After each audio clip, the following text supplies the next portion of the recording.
This ESBR boxing, delighted to be joined by Conor Quinn, who picked up his 5th professional win. How did it feel to be in there tonight? Obviously a second round stoppage. It was kind of punch perfect, would you say?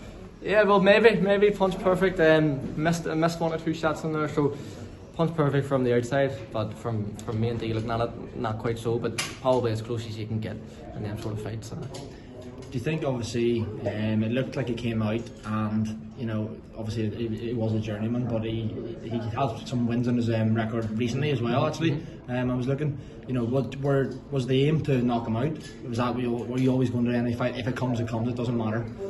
If it comes, it comes, but I do go in to hurt people, I do go in to knock people out, and I'll be honest, like, I watched that guy a couple of times against a couple of top lads. One of the guys out of the gym, and he fought him in Manchester on his own. He went over on his own, D wasn't there, and he just came forward non-stop. He was like a train, just coming forward, getting hit. But I thought that's what he was going to bring for me, and he was going to walk on to a big shot. But I realised from the offset, straight away, he just took a backward step. He probably didn't want to know with the power, and once he took that step back, it was just sort of routine. Let's take him out of there.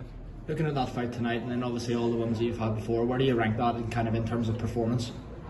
Probably up there a bit with the top ones. You know, I like to think my performance gets better every fight, and I think it is. I think definitely, you know, I'm getting better every fight. Whether or not it's showing in the ring, that's a different story, because it's all down to the night. But I know for a fact that I'm getting better with D and Crow and Peter and Barry and stuff there in my corner, and so I'd like to think I'll put that up there. One of the best nights of my career anyway. I was absolutely buzzing. I came out, packed crowd, headlined my own show, 2 minutes away from my house, and I'm absolutely delighted. Brilliant, mate. As you say, main event, first main event, what did that feel like? Unbelievable, mate. I've been buzzing. Like, normally on the lead up to a fight, I don't really think about the fight until maybe a day or two before.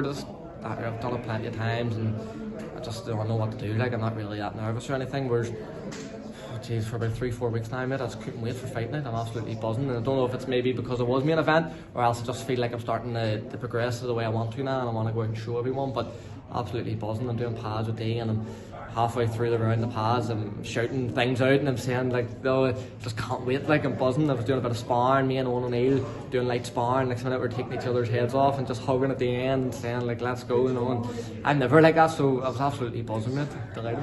Brilliant. Obviously you mentioned their D and training with the likes of Owen and Coleman all down at Glean. Kind of what's that environment like? Kind of tell us a little bit about what that's like, because, you know, the gym's thriving at the minute. Obviously you've got world champion in Paddy McCrory there as well. Yeah. What's the environment like going there day in day? Yeah, that's unbelievable. It's absolutely amazing. Everyone brings something different. You know, you've got Murph, whose engine is just like nothing I've ever seen before.